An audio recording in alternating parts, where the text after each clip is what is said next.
Kisah Nabi Ayub alaihi salam. Ujian yang dirasakan oleh Nabi Ayub dimulai ketika beliau berusia 51 tahun. Pada saat itu ujian pertama muncul, Allah memberikan kulit Nabi Ayub penyakit yang menyebabkan keluar nanah dari kulit tersebut, dan termasuk sebuah penyakit yang sangat menular.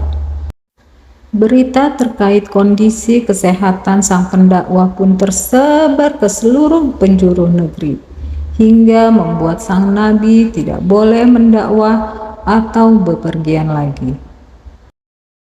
Selanjutnya, cobaan kembali datang lewat rumah yang ditinggali Nabi Ayub yang tertimpa gempa hingga ke-12 anaknya meninggal di tempat.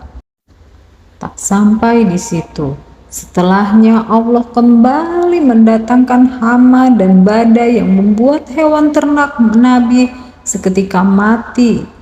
Pun begitu dengan kondisi kebunnya yang hancur, yang membuat gagal panen dan merugi dalam jumlah yang besar.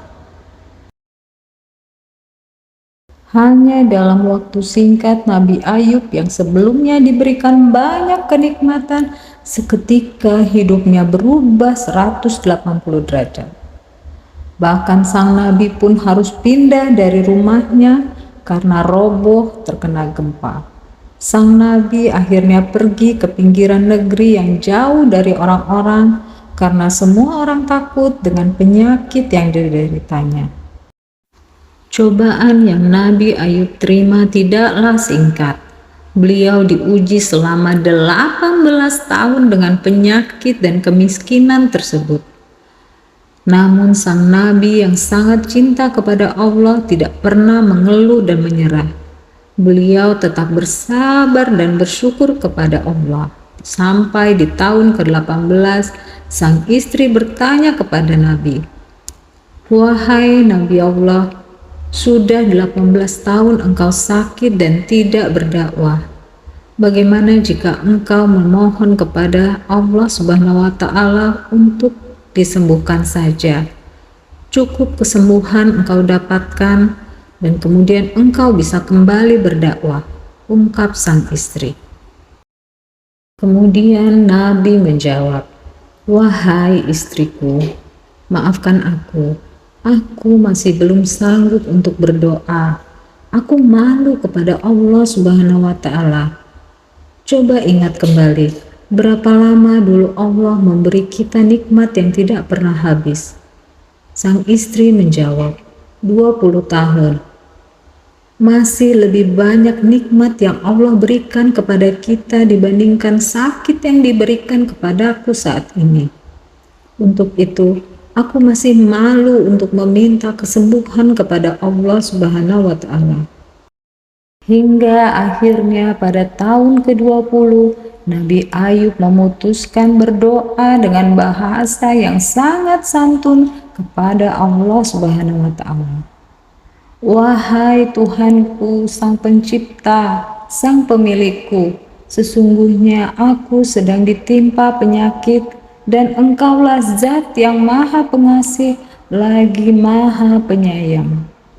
Setelah Nabi berdoa, muncullah ayat yang tercantum dalam Quran surat Shad ayat 44.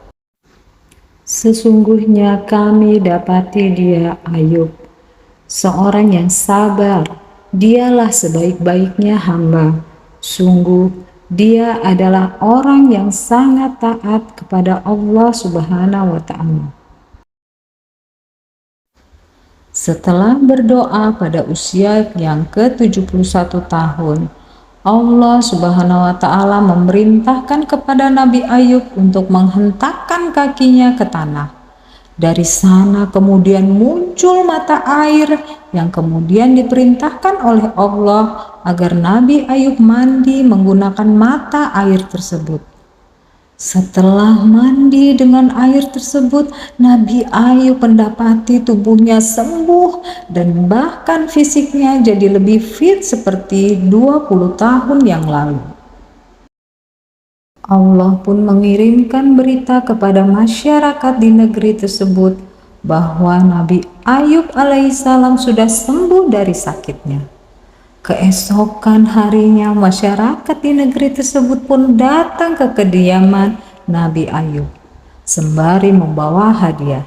Saking banyaknya hadiah yang diberikan hingga membuat rumah Nabi Ayub penuh dengan hadiah dan membuat kekayaannya meningkat 2 kali lipat dibanding 20 tahun yang lalu sebelum dirinya bangkrut.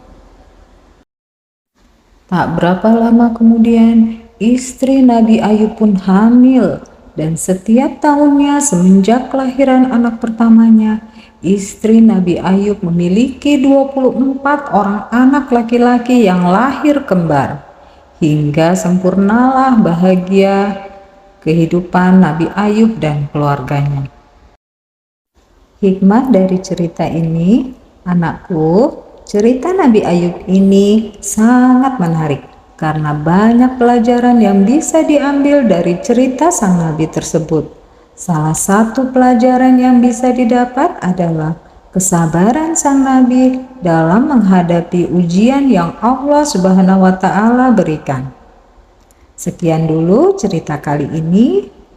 Kita sambung lagi dengan cerita-cerita yang lain. Assalamualaikum warahmatullahi wabarakatuh. Terima kasih sudah menyaksikan video ini. Jangan lupa di like dan di subscribe ya.